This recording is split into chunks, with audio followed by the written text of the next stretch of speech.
ভালো মন্দ খেতে চাইলে ভালো মন্দ রান্না করতেও হবে। বাড়ির পুরুষদের কাজ ভালো মন্দ খাওয়া, আর বাড়ির নারীদের কাজ হচ্ছে ভালো মন্দ রান্না করে তারপরে খাওয়া। তো পয়লা বৈশাখের দিনে সকালবেলার পান্তা ইলিশ, আলুর ভর্তা এগুলো খাওয়া শেষ করে আমি চলে যাব রান্না করতে রান্নাঘরে। কারণ মেয়ে হয়ে জন্মেছি, আর রান্না করব না তাকে কখনো হয়? যত কিছুই করি না কেন রান্না করতেই হবে। তো চলে এসেছি রান্নাঘরে। রান্নাঘরে এসে আমি মাংস কেটে নিচ্ছি। এটা ছিল খাসির মাংস। খাসির মাংস আর মুরগির মাংস দুটোই আমি এখানে কেটে বেছে নিব। পেঁয়াজ কেটে নিয়েছি, তারপরে রসুন কেটে নিয়েছি, সবকিছু জোগাড় যন্ত্র করে নিচ্ছি। আর এদিকে আমার ছোট ছেলে হারিয়ে গিয়েছিল, তাকে খুঁজতে খুঁজতে আমার দেরি হয়ে গেছে। রাস্তা দিয়ে পয়লা বৈশাখের আনন্দ র্যালি যাচ্ছিল, সেগুলোই দেখতে যাচ্ছিল আমার ছেলে।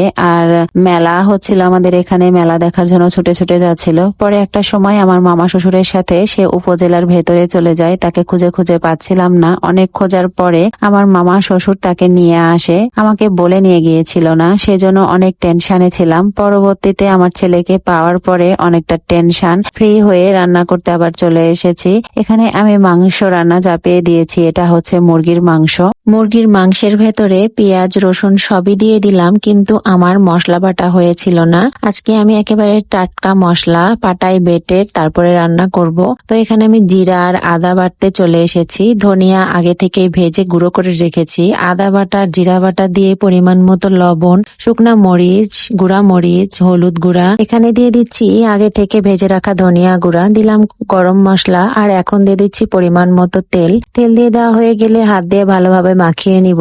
আজকের তরকারিটা আমি তেলে দিয়ে রান্না করছি না, একবারে হাত দিয়ে মাখিয়ে রান্না করছি। আর আমি মাংস রান্না করতে গেলে বরাবরই মাংসের মধ্যে পানি দিই না, মাংস থেকে যে পানিটা ওঠে সেটা দিয়েই কষানো হয়ে যায়। আর এদিকে আমার নিরামিষ ভোজী স্বামীর জন্য আমি ডাল রান্না করব। এটা কিন্তু মুগের ডাল। মুগের ডালটাকে আমি আগে ভেজে নিচ্ছি। আমার হাজবেন্ড নিরামিষ ভোজী হলেও সে কিন্তু খাসি, গরু আর ইলিশ মাছ এবং চিংড়ি মাছ এগুলো খায়। তো আমরা যেহেতু মুরগির মাংস খাবো, তার কাছে একটু ভালো মন্দ কিছু না দিলে হয়, সেজন্য আমি এখানে খাসির মাংস দিয়ে আর মুগের ডাল দিয়ে মুড়ি ঘন্ট করে নিচ্ছি। খাসির মাংস, মুগের ডাল এবং সব রকম মশলাপাতি আমি একবারে দিয়ে দিচ্ছি। হাতে যেহেতু সময় ছিল না, তাই আলাদা আলাদা ভাবে কোনোটাই আমি আগে থেকে সেদ্ধ করে নিইনি। সবগুলো একত্রে করে নিয়ে তারপরে এখানে একটা নাড়ানির সাহায্যে নেড়েচেড়ে মিশিয়ে নিচ্ছি। যেহেতু সব রকম মশলা দিয়ে ফেলেছি, ডাল আর মাংসটা ভালোভাবে সেদ্ধ হয়ে গেলে এটাকে আবার তেলে দিব এবং পরবর্তীতে বাগার দিয়ে দিব, মানে পেঁয়াজ, জিরা, শুকনা মরিচ এগুলো ভেজে তারপরে ডালের মধ্যে দিয়ে দিব। রান্নাবাড়ি শেষ করে ঘরে চলে এসেছি।